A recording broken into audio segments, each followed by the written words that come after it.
আজ 15ই আগস্ট আমরা এখানে স্বাধীনতা উদযাপন করার জন্য উপস্থিত হয়েছি। আজ আমি এমন একটা স্বাধীনতা সংগ্রামীর কথা বলতে চাই যে স্বাধীনতার সাথে খুব দৃঢ়ভাবে যুক্ত। তার নাম হলো নেতাজি সুভাষচন্দ্র বসু। সে জন্মগ্রহণ করেন 1897 খ্রিস্টাব্দে 23শে জানুয়ারি উড়িষ্যার কটক শহরে।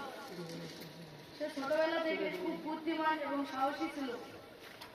তিনি শিক্ষা গ্রহণের জন্য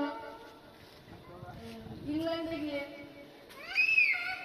ICS পরীক্ষায় উত্তীর্ণ হন এবং তিনি ইংরেজ সরকারকে চাকরি করবে না বলে সে ভারতের জন্য ভারত এবং তার মাতা জন্য সে তার জীবনকে উৎসর্গ করে দেয় এবং সে অনেকগুলি স্লোগান তৈরি করে। তার মধ্যে স্লোগান হলো, তোমরা আমাকে রক্ত দাও, আমি তোমাদের স্বাধীনতা দেব।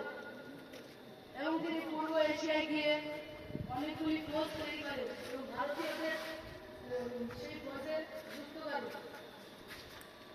এবং এই ফৌজের নাম হলো আজাদির ফৌজ। এবং নেতাজি সুভাষচন্দ্র বোস মনে করতেন স্বাধীনতা কোনো ভিক্ষা করে নয়, সংগ্রাম করে অর্জন করতে হবে। তাই নেতাজি আমাদেরকে শিখিয়েছে যে দেশকে কথাই নয় কাজ দিয়ে ভালোবাসো এবং আমাদের দেশের জন্য কিছু করো এবং দেশকে উন্নতি করার